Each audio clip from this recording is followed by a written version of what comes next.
Hello, everyone. Welcome to this week's episode of the DoubleClutch.ca podcast. I'm your host, Nick, managing editor of DoubleClutch.ca magazine, and I'm joined in studio by Nathan and Imran. Imran, it's been a minute since you've been around dealing with this day job of yours. Fucking too good for us here to talk about cars. Is that being a parent or the actual day job? Because I think it's the parent one that keeps me away. Yeah, that's a good point. Yeah, speaking of parenting, I had a very family-friendly vehicle. Did you? Do you feel the need to go out and acquire a 3-row SUV for your one child? No, not really. Maybe when he starts playing hockey or something, but no, right now, definitely not. I feel like the sedans that we have are more than adequate.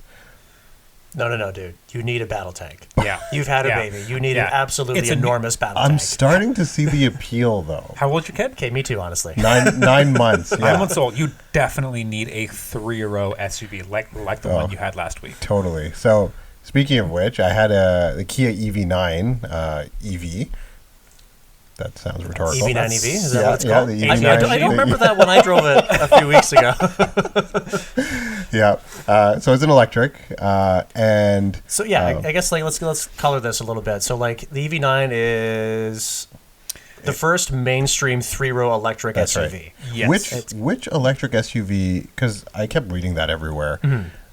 Which electric SUV exists that's a 3-row today that's not a mainstream? To be honest, Rivian. Yeah, I think you can get a Rivian R1S with a 3rd row. I think yeah, you can. You definitely can. You Yeah, can. I drove Yes. one. Yes, I know this. You can. Yeah. I'm also 90% sure you can get an optional 3rd row in the Model Y. Yeah? I think you used to be able X to. or Model Y? Oh, Model X. Model X. Yeah, because that's bigger. I think they I can't remember now. Did they delete that option for the rear? No, I think the jump Y. seats? It was on the Y and they deleted it. Yeah. Because it was really dumb. Yeah. Anyway, speaking of really dumb, the EV9 was not. No. Okay. So first off, we've talked about this before. We get some cool cars every now and again, right? Yeah. And some fancy sports cars Once in and a while, stuff. And you can make the argument. yeah, and usually nobody cares. And I hark back to the time where I had that Mazda Speed Miata, and everyone loved that red little convertible. Mm-hmm. I get a bunch of thumbs up and stuff. This, you guys might laugh, this is the only other vehicle where I've gotten multiple thumbs up from people. I believe that because it's new. Yeah. It's big. It looks great. People don't know what it is. People think it's a fucking Rivian or something. Yeah. Or an electric Defender or whatever. I just feel like the styling it's futuristic-ish. Mm-hmm. Yeah, they nailed it. But not gimmicky. Yeah, it's not in your face. It's not gimmicky. It's like they took a Telluride. They probably literally took a Telluride and just futuristed up a 10%. Just a little bit of future tech in it. Yeah, I freaking love how it looks. It looks great. Yeah, and from virtually every angle. I even like those weird 4-spoke wheels. They kind of just work. Yeah, it's just something different, right? Just do something different. And because the shape is kind of safe, they can do something a little wacky with it. Yeah. Reminds me of what Mini has on the electric 3-door. Yeah. Those are actually cool wheels. Yeah, I agree. Not a lot of people tend to agree, but they're fucking cool. Anyway. But so styling wise, the thing it's bang on. Yeah. The lighting elements are fantastic. Mm-hmm. It does that whole dance with the front headlights, which looks phenomenal. Yeah. And you can even there's a bunch of different modes, and I'm this is stuff that Mercedes does and all that, and you have a Kia doing this, which is great. Even interior quality, I felt it was again not gimmicky. Yeah. Very simple in nature, but they had some nice textures and fabrics that I thought were nice. Everything felt very solid quality. Yeah. The ambient lighting was nice. The seats felt great. The massage function, although only available on the driver's side, which my wife was not happy with. That's weird. Yeah, but it was actually one of the best that I've experienced in a while. Yeah, it works really well. And it's only for you though. Well, they don't call it massage. They call it continuous motion, driver motion, something like that. It's meant to reduce fatigue. It turns on automatically after half an hour. Yeah, so there's a setting where you can have it just come on, or you can turn on manually. Yeah. But I was using it all the time because it was Nice. awesome. Yeah, it works really well. Yeah, I thought it was spacious. I was surprised that even like the second and third row were powered. Yeah. Which I did not Powered expect. and like usable, like adults fit in the third row. Oh, totally. It's I great. actually, one of the last days I had it, my parents were over. My brother was there, so we had 1, 2, 3, 4, 5 adults and a baby in that thing, and everybody was comfortable. Like, Just no Damn, problem. that's a real test of like Yeah. what these things are meant to be. That Yeah. no one actually uses them for the Yeah, large part. my That's- 72-year-old father climbed in the back, third row. That's a pretty high praise. Yeah. But the fact that the 3-row is actually Yeah. is actually commodious enough for actual adults. Totally. And it doesn't have a weird like sloping roof line or anything like that. Like the third row is perfectly fine.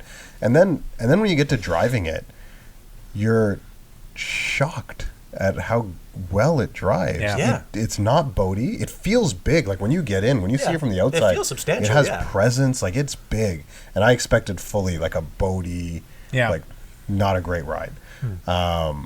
No, it's very well composed. It feels smaller than it is when you're driving it. It's not lumbering all over the place or anything like that. The power is wholly adequate. It's not like It's your not face, fast, rip your but, face like, off. but it's enough. Yeah, the but thing it's- weighs 7,000 pounds. Like it's shockingly heavy. So see, I didn't look that up yet, and like I wouldn't have guessed on the way it drives. Yeah, I think like 67. Yeah, from what I recall. but again, it hides its weight. It hides its weight pretty well. Yeah, Well, like, it drives well. Like it's quick enough. It rides well. It's quiet. It's very quiet. yeah, Like they set a lot of really high benchmarks with this thing, and like very deliberately strive to crush them all, and then still deliver it at like a pretty competitive price point. So I had my sister actually asked me. She has I think like a 2017 or something X7, Okay. and I was on the phone with her as I was driving this, and she's like, "What do you like driving better, my X7 or this?" Because they're possibly considering an electric. Yeah. And I actually said the EV9. Really? Yeah, I felt Over like a B58. I felt that. Over God's own 3-row SUV. So I'm talking more suspension than I know am, what you mean, though. Than Yeah, I just am talking about, shit. and this is coming from someone who. Not actually talking shit.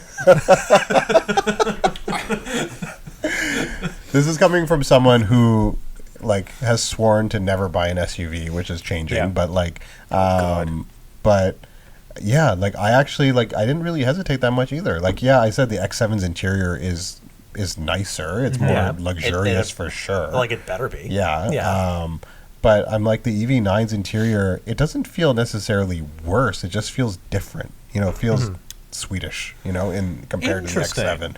But the drive, like, I just felt the EV9 is so composed. Yeah. Whereas the last time I drove that X7, it felt like a big SUV, which is not my thing. I mean, some people will like that, but coming from a car guy, quote unquote, it's the EV9 just felt like if I'm going to an SUV, like this would be okay. Yeah. Like they make a lot of sense. They're really nice. Yeah. They drive well. They're practical. They're well thought out. Like it's kind of like what else do you want a car to do? yeah. Yeah, I mean, you have to get used to, I guess, spending $80K on a Kia, which, to be honest, coming from someone who had a Stinger GT for a while, like, it doesn't bother me so much. Are they 80? I thought they were like 75 for like a 75, 77. So decked out, like with the GT line, which is what I had, Yeah. like fully everything, Yeah, the you would, 21 I inch think wheels. you had like the same one I was next to when I was on the press trip in Arizona. I They have brought the- them back. I have the Land. Did you have the Wind? The worst name. No, naming no, for they the were trims. all like loaded GT lines. Okay, so this Yeah. is a Land GT line. Okay. And it's 82 before federal incentives. Right. So on the website, it's like 77 after the Gotcha, discount or gotcha, whatever. yeah. That's not cheap, but when you consider it's like What else are you getting that does that? exactly. Yeah, I think it's pretty Exactly. much the coolest thing for the price in like an SUV category. Yeah. Like there's not, especially when you're talking about a 3-row. Yeah, that's Like, the thing. You're not getting anything that like literally I went through a car wash and the guy at the end was 2 thumbs upping me and he was like in his 20s. You know, it's not like some middle-aged guy. He was probably like early 20s, and he was like so excited about it. And another guy stopped at me at a coffee shop, and he's like, "Is that the 2024 model?" I'm like, "Yeah." And he wanted to. He's like, "Can I see it? Can I look inside?" And he was just like blown away. Okay, so like people are actually kind of buzzing about this. Yeah, they do. I mean, he was a Tesla Model Y owner, and then when I told him the range, he was kind of like, that's not. It's like 480 though, 470, 480. If 428 is what was coming up in this weather. 480 is like single motor, big battery. Yeah.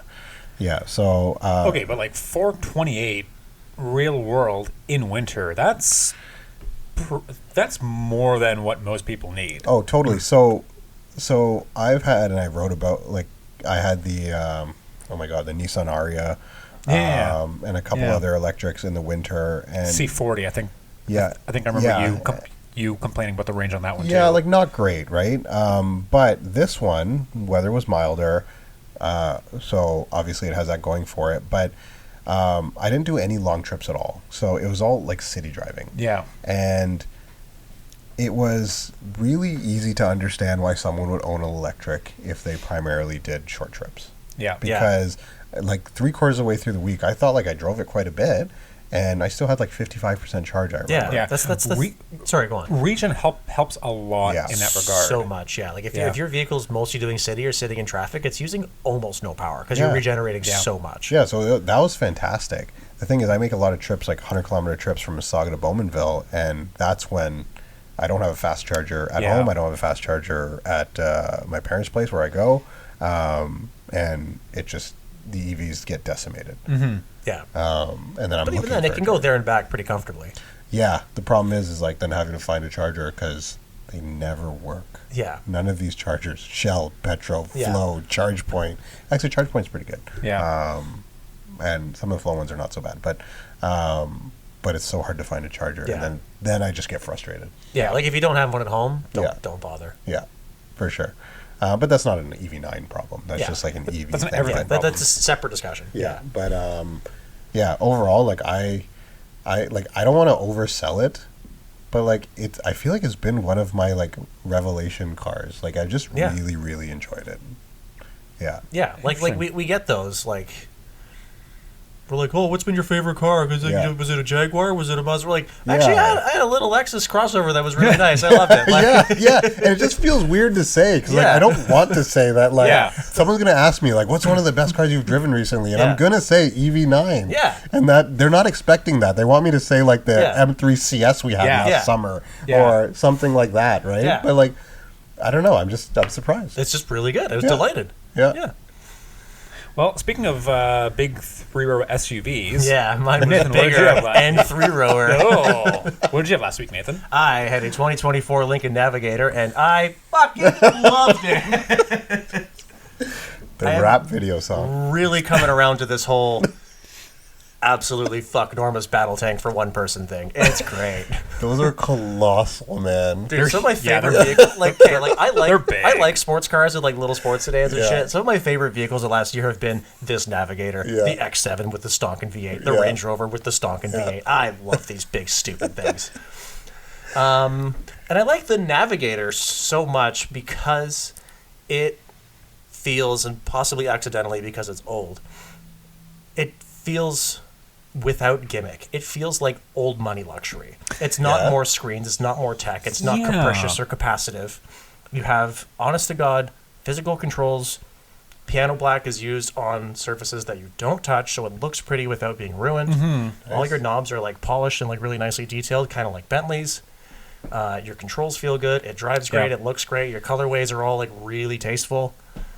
It's like a relatively small 13-inch screen, not like a super fuck-normous ultra-wide thing or hyper screen. It's just very practical, pragmatic, like classic old money luxury. I fucking adored it. I didn't see it. What was so I can visualize this exterior interior color?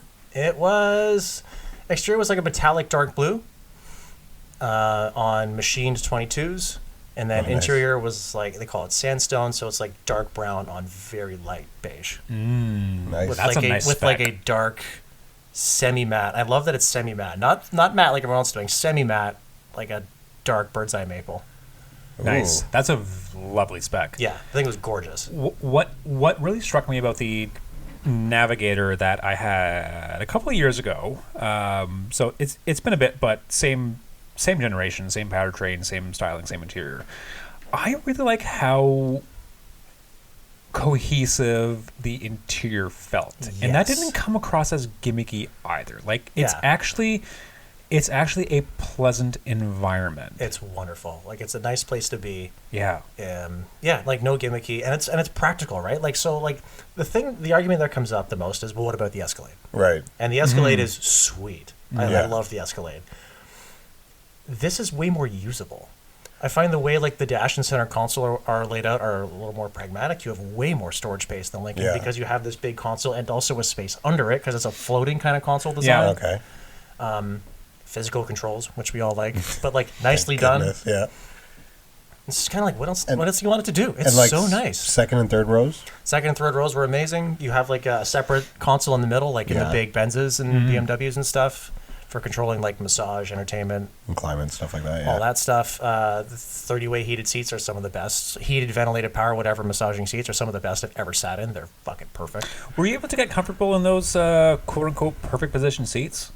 Yes, immediately. I love them. I love driving that thing around. I wasn't able to get like 100% comfortable in them. You're doing it wrong. Why are we doing it wrong? Obviously, your body is wrong. It probably is, but like I could just stop having a wrong body. I can't just stop that. You think I could just turn that on and off? I can't. I couldn't get fully comfortable in them. Like they're great seats. Don't get me wrong, but like I couldn't quite find the right positioning in it. I loved it. Do you think it's because they're 30-way, you expect perfection? But it's on you to find it, dude. That's the thing. It's on the name. I had it in the position. I think the Corsair. Yeah. When I had the Corsair, and I didn't adjust them too much, but I actually kind of didn't adjust them too much because there was so much adjustment available, and I was kind of like, this is good enough, and I don't want to fiddle with this for the next hour. Too much choice. Yeah. I also found that the Navigator does also have a functional third row in that. A very functional third row. It should. Yeah. Yeah, for the size of the thing, it's a bus, but it's a sweet bus. And it's imposing. It has presence. And like your EV9, this surprised me. I didn't get any thumbs up. Yeah. Actually, I got one thumbs up. Nice. I pulled up at some office, and some lady like walked up to the window and like gave me a thumbs up enthusiastically. I was floored. Yeah. Why? But like I got a lot of like long stares from Escalades. Yeah. Oh. Other Lincolns. Well, do you have guys that, in expeditions? You have to have one of those like pissing on Chevy or I guess Cadillac stickers on the back. There were 6. Yeah, it's like if you look around, like no, people are noticing this thing. Like it was nice. It looks great. It carries itself well. It drives great, and it has possibly the best audio system I have ever. I was going to ask you. Yes, because the Corsair had that Revel. Yeah. Revel? So all Lincolns have Revel audio. Yeah. This one has Revel's Ultima 3D system, so it's like a step up from that already fantastic system. Holy shit! Wow. Like holy shit! It's so. It's the only system I've ever had where you don't need to tweak anything for it to sound perfect. Really? And like it's not like super studio. Like the AKG system in the Cadillac is like very studio reference, so that it's like it's cold, it's pretty sterile. Like you got to pump it up a little bit to be enjoyable in the way we typically do. The Revel does a good job of finding a way to be warm without too colored. At any volume, it is completely undisturbed. Yeah. You have great imaging because you have your like big speaker, your mid-range, your tweeter, like all stacked nicely on the doors. There's 28 speakers. 28. 28. Wow. And like at any frequency, any volume, it doesn't care. You know, like, okay, anecdote. You know, you're driving home and there's like a banger tune on the radio. Yeah. So like, okay, I'm going to go around the block until the song's over. Then I go to the driveway. I did that like a dozen times and then just gave up and got back on the highway for 2 more hours. Oh. I fucking love bombing around in this thing, just jamming to music. It's so good. If it's better than what the Corsair had, Like, I get it. It's because That's a pretty high bar to clear. I remember how nice that was. Yeah. And so one of the things, as some of you may know, like I have an Integra Type S, and it has like Acura's ELS audio system that's gotten good reviews. Yeah. And it is good. Like, it sounds good. I enjoy listening to music in that thing. But the problem, and I'm glad you mentioned at any volume, because the highs start to break up. Not even. I'm talking about the lows. Ooh. So sorry, listening at a lower volume. Okay. So when I'm listening to like under 10 Yeah. on the settings, which is relatively quiet, Yeah. baby in the back, wife's always like, turn it down. Yeah. It's like lacking any sort of bass at all. Right. And then once you cross over 10, like I feel like 12 to 14 is like the sweet spot, and it Yeah. sounds good. But that's too loud with a baby in the car. 100%. But like, you can listen to music at a lower volume and have it sound good. Yeah. But like, I feel like Acura's system fails to do that. Yeah. You need a really good system for that. Yeah. So when you mention the fact that at any volume, Yeah. like whether low or high, it sounds great. Yeah. Yeah, that's big. Yeah, it's amazing. Like, over the course of a 2-hour drive, it was just like steadily amping up the volume until it was up to its max volume at 30. Did you actually? You maxed Did not break up. Like, it was so good. My ears would bleed. Fucking incredible. Yeah, I loved it. And like, it drives well, it handles well. Like, it's not fun. It doesn't even pretend to be fun. Just a big bus. It's a bus, but like, it's a bus that handles itself well enough. It's quick. Like, I think it's basically like a very mildly detuned Raptor powertrain. Is it? It's the 3.5 EcoBoost. It's Okay. 440 horsepower, 510 Yeah. foot-pounds of torque. And it's a truck. It can tow almost 10,000 pounds. I think 8,700. Yeah. The 10-speed works really well in it. Ford's wonky with the 10-speed. Sometimes it's great, sometimes it's not. Yeah. Whatever Lincoln did with it in this application works well. Yeah. I remember the Corsair, like it was like obviously not the same class, but a lot of the things that you're saying feel similar in the sense that I remember not sporty at all, but like a nice drive. Like, it But it's wasn't just trying nice. to be something else. That's the thing, right? Just be a nice, comfortable, classy, quiet space to be. Yeah, I'm sure that Navigator was great. I kicking myself for missing out on it. It's really nice. I loved it. I think, well, nobody made you have a day job and therefore miss last week. A baby. What really surprised me about, it's not just the Navigator as, it's not just the Navigator on its own, but I feel like it's easy to, it's too easy to blow off Lincoln's lineup as sort of like warmed over Yes, Fords, I'm glad you brought this up. which would have been a fair criticism maybe 10 years ago or whatever. Yeah. But like now, not just with the Navigator, but like even their lower spec models like the Nautilus, like the Corsairs that we've recently had fresh in our heads. Like, there's every single one of them have meaningful differences that make them feel like completely different cars over their lesser Ford counterparts. Like the Navigator does not feel like an Expedition. No. The Nautilus does not feel like a warmed over Edge. Yeah, or the big one, like the Corsair, doesn't feel like an Escape. It's an Escape, and it does not feel like it. No, and like I had the Escape ST line as well, Yeah, and right. it You felt had both of them, dude. Yeah, and it felt very different. And one thing that really I was like pleasantly surprised about, and when you're talking about these differences, and there's not just a warmed over Ford, I remember on the Lincoln, your shifter with shift buttons, which I don't the piano love. keys. Yeah. Right below your HVAC, I think. And the Escape had a rotary dial on the center console itself. Just like that alone, I was kind of blown away by, like, they went that far to make it different. Yeah.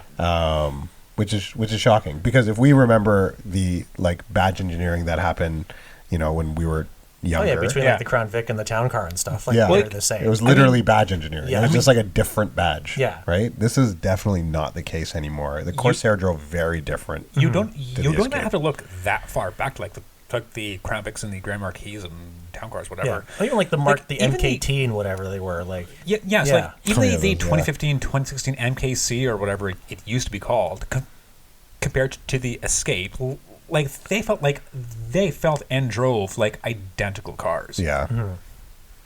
But but you don't get that sense with like Lincoln's current crop of the current lineup. Yeah, I'll occasionally like bemoan the lack of detail. Like, just it seems like there's a lack of attention to detail in the execution in some Fords. Like, why have you done this? You could have done this. Like, this isn't just cost cutting. Someone missed this. Like in the Lightning, the F-150 Lightning I had a couple weeks ago, the icon for the Blue Cruise, like it's a steering wheel that comes up on the gauge cluster. Yeah, that was a wrong steering wheel.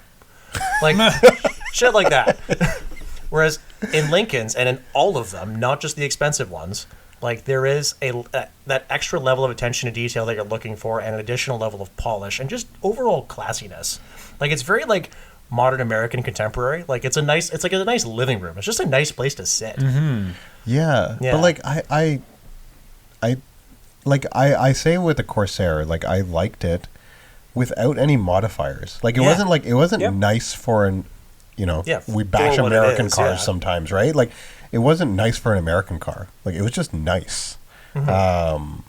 I remember, like, I wanted to drive it, and not fast, not... Yeah, I just want to. Yeah, and, it, part of it had to do with that sound system. Yeah. But, like, I just wanted to be in it. Yeah. And I would drive it. Like, and I'm sure the Navigator was the same way as you mentioned. But so much more. Oh, man. What's the price tag on that? It sure is. It costs money. Yeah. The Excel cell where it's all numbers. Approximately 125 monies. 125? Yeah. Okay. What's a comparable Escalade run? I think the one I had last year was the longer one, but I think it was about the same, a little more if my memory serves. Oh, I'm sure they're like neck and neck. They're probably like pretty close to neck and neck. Yeah. And the last point that I want to touch on before I start forgetting things. So like the big advantage the Escalade and the X7 and the Mercedes GLS and the Range Rover all have over this thing is a V8 motor. Yeah. This does not have a V8 motor. Yeah. I didn't miss it. No, eh? No. I it feels good, it sounds good. It's decent on gas, it's more than powerful enough. Like Rush and I went out and he's like, V8 sounds good. Like, it's not a V8. He's like, you sure? It's like, dude, it's 3.5 EcoBoost. Okay. Yeah. They done good. They nailed it, crush it. I love it. But again, like even with the Navigator, whereas some of these other cars, like some of the Ranges and stuff, you want that V8. The Navigator, again, Lincoln's whole ethos is like, let me just get out of your way and give you a good experience. Don't worry about anything else. Exactly. And it nails it. Yeah, I didn't miss the V8 in the Navigator. Mm-hmm. Which is more than I could say for the Buick Encore GX we have this week, where I do miss that extra one cylinder in it. Oh, I thought you were going to say the extra 5 cylinder is like, yo, that'd be sick. Especially with the size of that thing. Oh, how do we contextualize this thing? Okay, so my press vehicle this week is the 2024 Buick Encore GX Avenir. GX is not a trim level. They've just called every an actual model. Encore now. Every Encore now is just the Encore GX.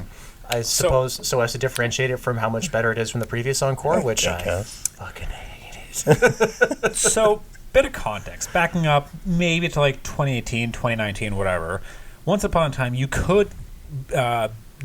GM did sell the regular Encore alongside the Encore GX, which was the bigger one. Hard to believe, I know. Well, they're both subcompact, so just sub and super compact. Exactly. Right. Yeah.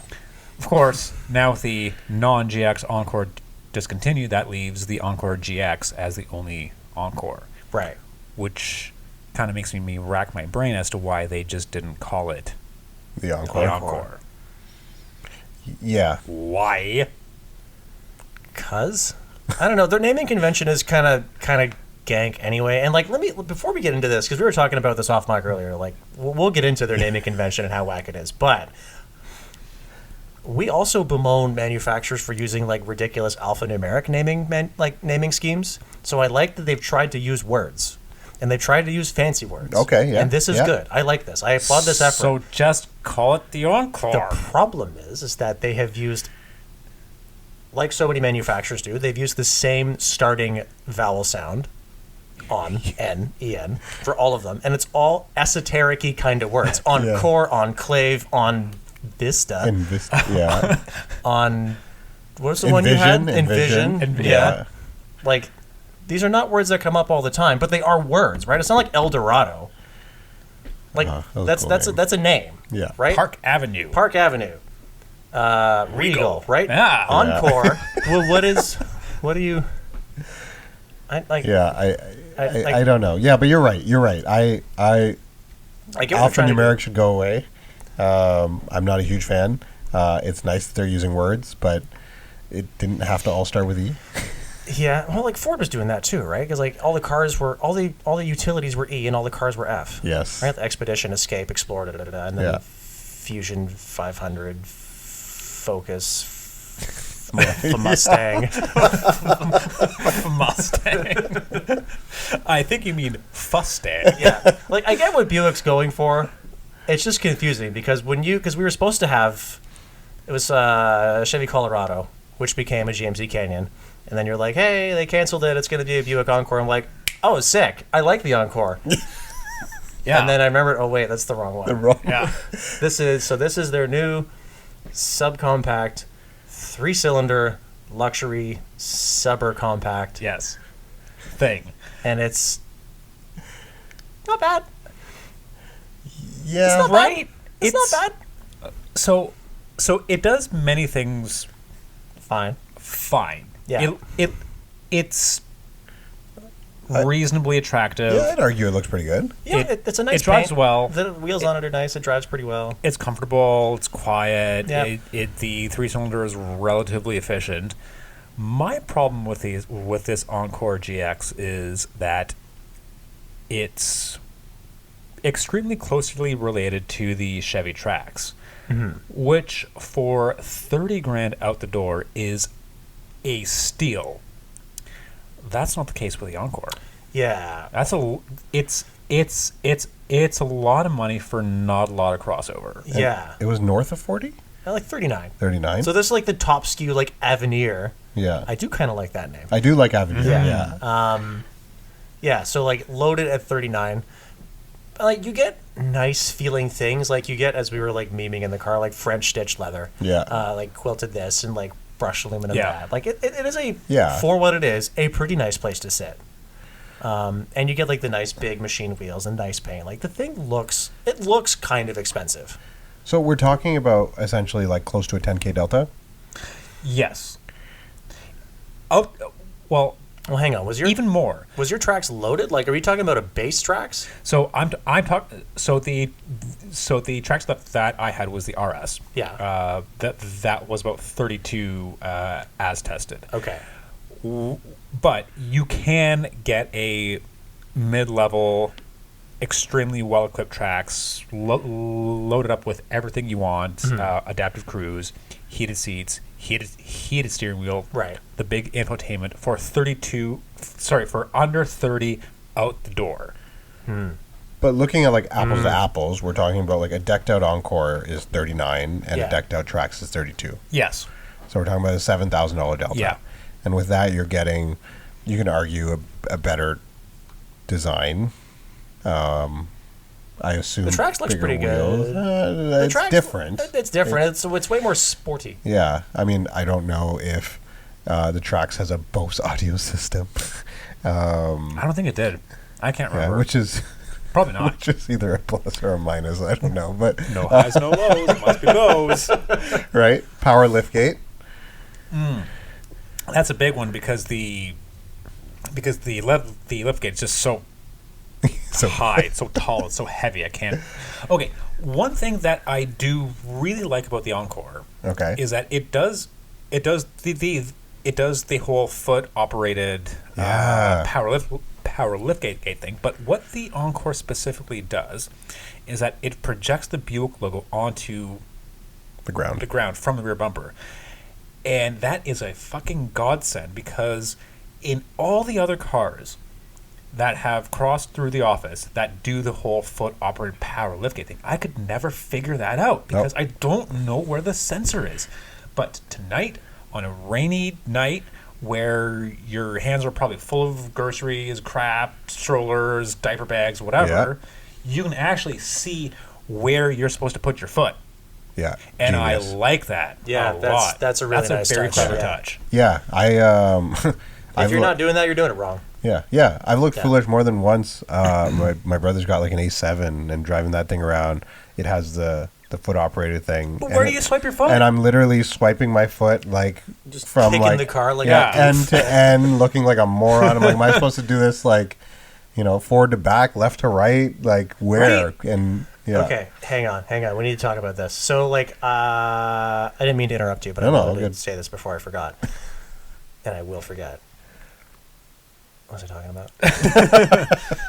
Encore. Okay, so when we do pricing in our reviews, we always do it manufacturer MSRP before freight, PDI, AC tax, delivery, any of that shit. Yeah, keeps it on a level-ish playing field. Yes, without dealing with the variables of like monthly payments and whatnot. So because I have not had this thing for a long time, I've not written a review yet. Mm-hmm. So I was just looking at Buick's site, and Buick listed at $39.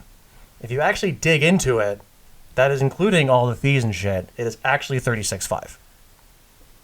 And what about the Trax though? Is that 32 with 32? Because you wrote the review, so you would probably have gotten the flat price. Before fees, taxes, and everything else. So 30. So we're talking about a $4,000 delta. That's easier to swallow. Little bit. Yeah. Little bit. Yeah. Okay, so that makes it more different. And like it's a much more mature design. Yeah. I really I straight up just really love the wheels and paint on it. It actually looks pretty good. I love Buick's like wheel color. Yeah, like that hyper silver or whatever it is. Like it's like not quite machined, but pretty close to it. It's a bit of gloss to it too. Yeah. It stands out. So for 4K, I assume there's more sound deadening. I assume there's some like quality enhancements like that. But that's the thing, that the Trax on its own was actually really quiet. I don't know, man. When I got in the Trax, I was upset.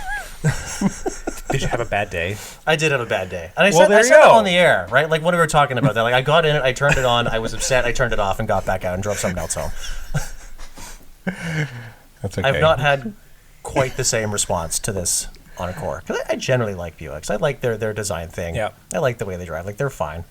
It didn't make it. The Encore GX didn't make me go, holy shit, this is a Buick, quite like the envisioned it. Yeah, yeah. It's also it's tiny. It's I don't. That's kind of where I struggle with it. I don't know who wants the top shelf premium loaded shoe. Yeah, micro machine. Yeah.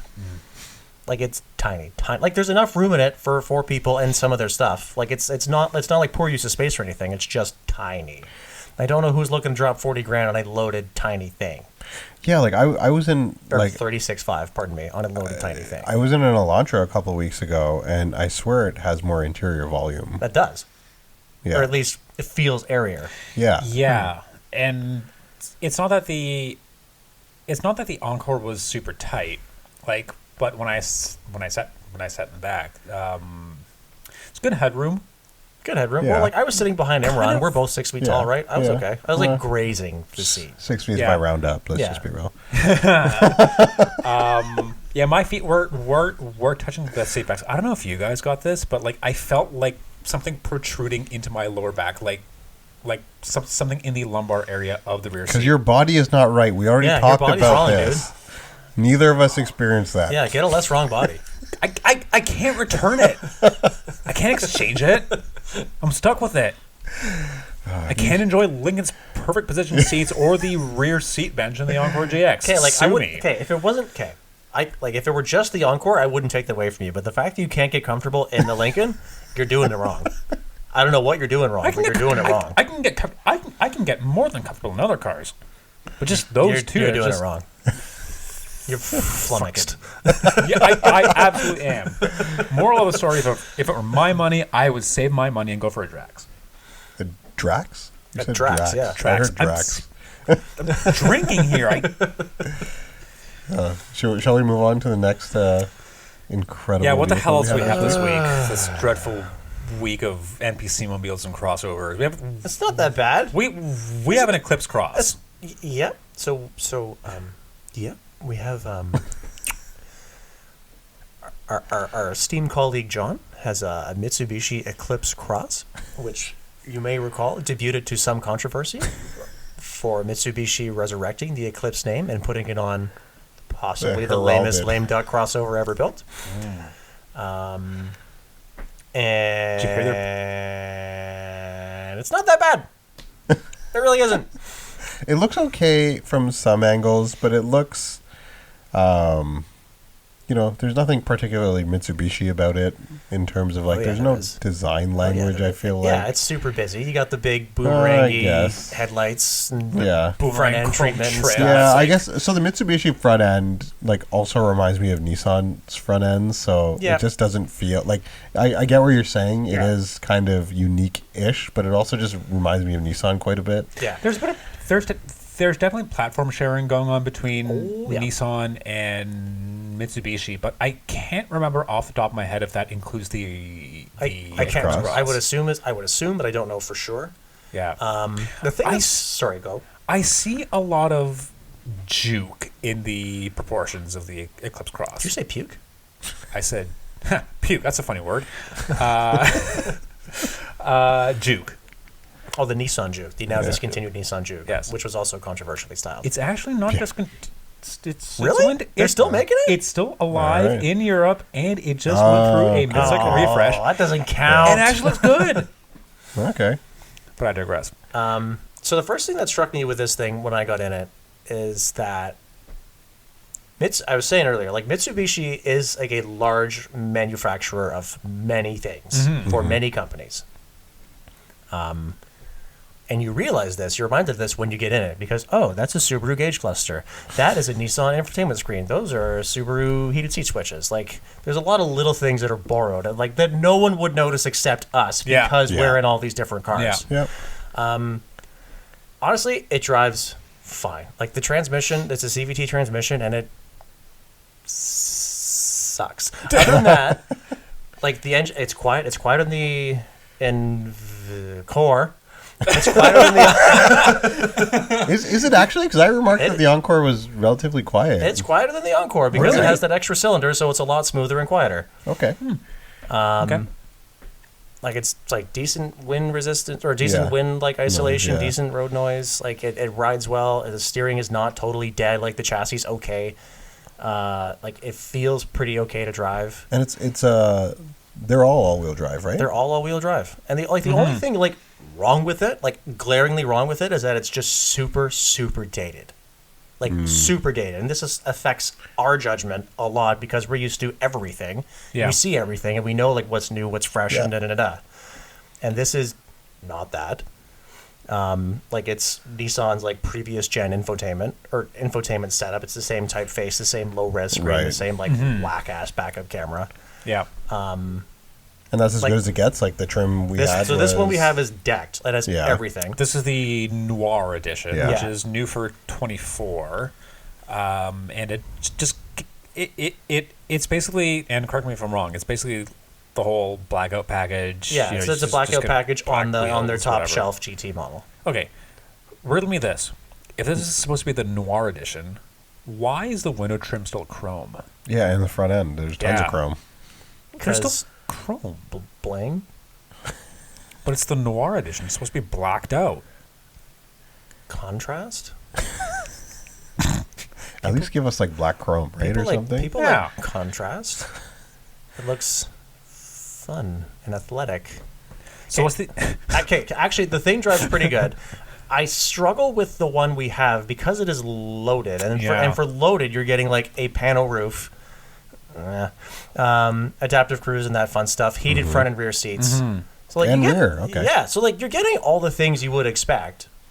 And honestly, heated rear is actually pretty impressive. Yeah. For this classic the Buick didn't have it.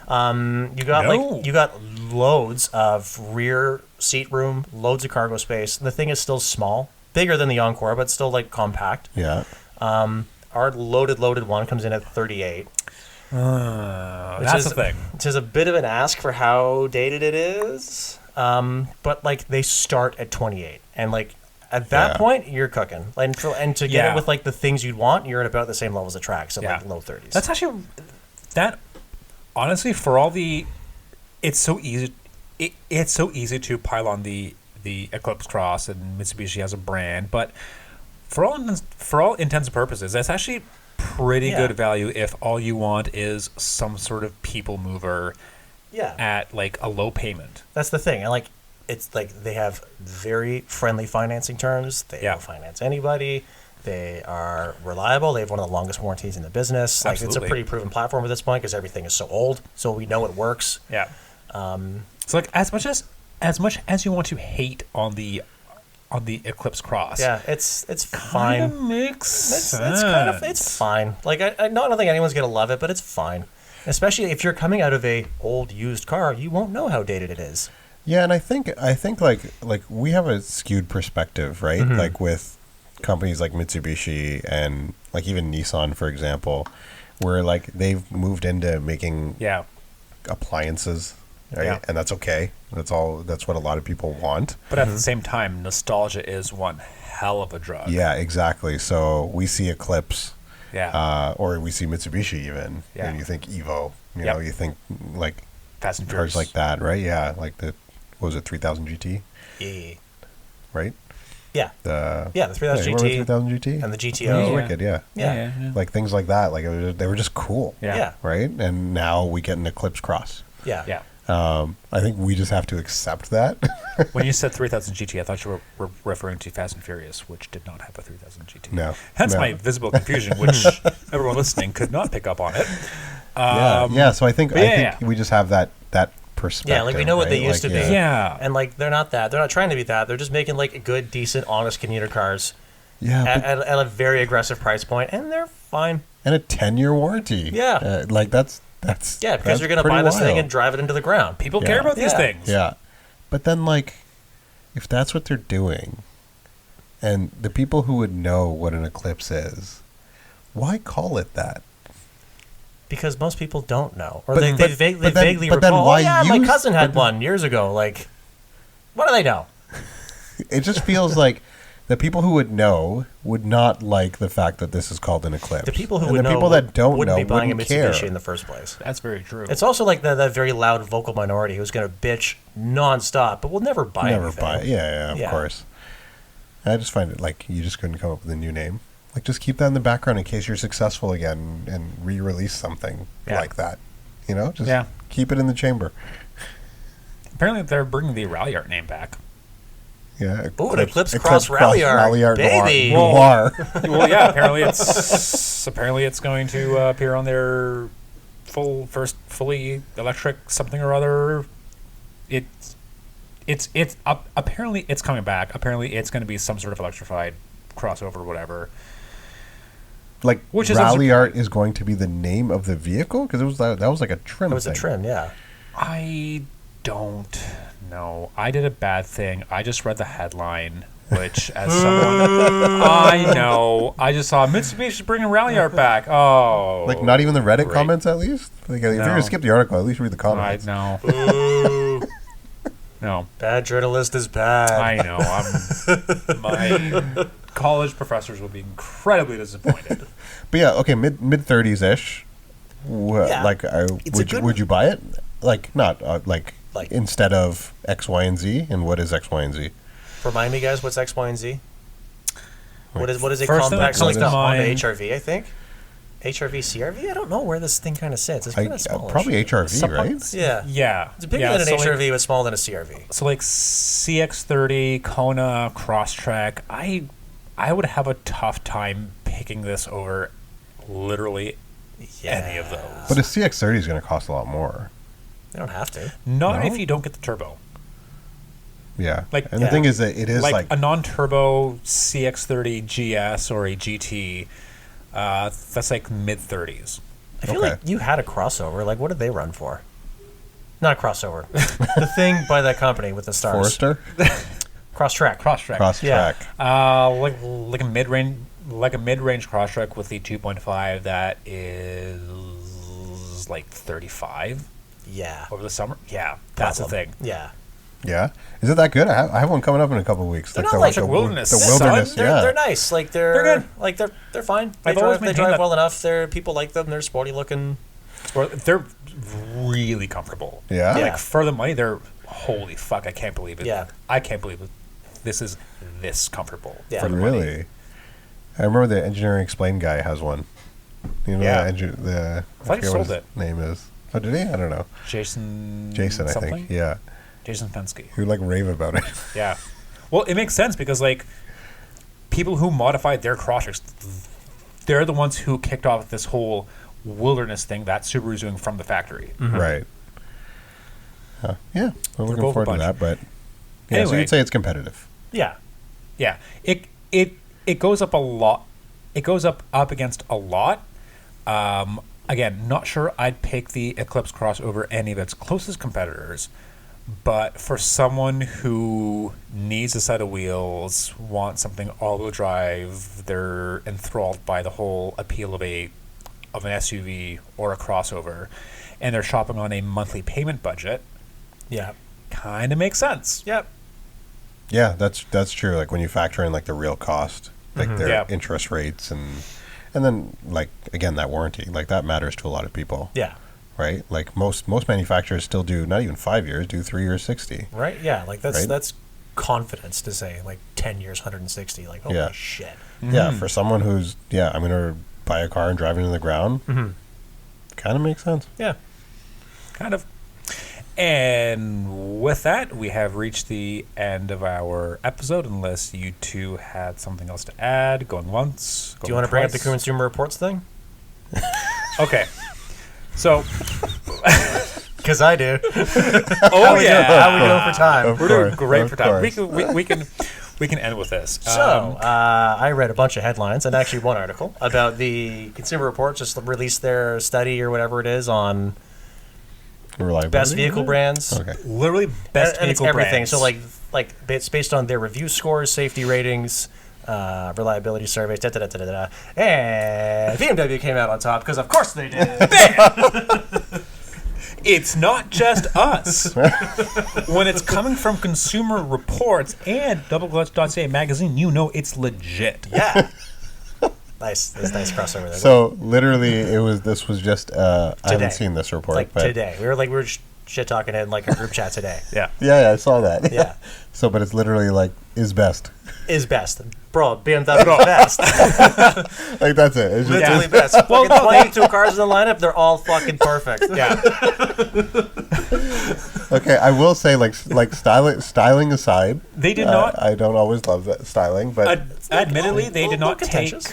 styling into account for their scores, but they did score them on stuff like interior quality, driver dynamics, bang for your buck, features, reliability, and yet BMW comes out on top, baby. and that's it. I'll say like every time I've driven any of the newer models, like they feel very well built. Yeah. They there's no doubt they drive fantastic. They drive great. They're efficient. Like you're. Yeah. Yeah. Like, so I could see that. Yeah. I was reminded of this because Subaru came in at number 2. They did. Yeah. Really? Yeah. They're good cars. It's not an entirely surprising top 5, except for not even say for BMW, because we know they're the best. Wait, who are the other three? Yeah. So top 5: BMW for first place, Subaru in second, Porsche is third. Okay. Yep. Which makes sense because they've consistently been in the top 3 among all these rankings and reliability surveys for a long time now. Can't remember off the top of my head who's in 4th place. I'm pulling up the list right now. 5th place is Lexus. Again, not an entirely surprising list of top 5. I'm so curious as to who's 4 now. I just guys, keep talking. to know. I'm really bad at phones. Keep talking. Like, oh my god, why can't I find it? That's interesting though. But is it like? You're gonna edit this out, right? So BM. Why can't I find this list? It didn't exist. You guys made this up. Like, just show me the list. Okay, I got it. Thank you. I got it. Okay. 4. Number 4. Honda. Okay. All right. That was very surprise there. anticlimactic. Yeah. No, not surprising at all. Yep. Interesting mix though. How many are on the list? 34. Who's dead last? What's the bottom 5, Nick? Yeah, that's what I want to know now. Okay. That's the more interesting stuff. Again, not entirely surprising. Number 34, Jeep. Number 33. Really? They're the worst? Yes. Wow. All right. Okay, yeah. 61 out of 100. Okay. 33rd and 32nd place, Land Rover and Jaguar, respectively. That's upsetting. It is, considering how... Because they're very good. I know. That's when the they thing. work. Just also bad. Yeah. But very good. 31st place, GMC. Surprising. That is surprising. That's Yeah. probably all the 6.2s in the trucks throwing rods everywhere. Yeah, And that so. sucks because it's such a...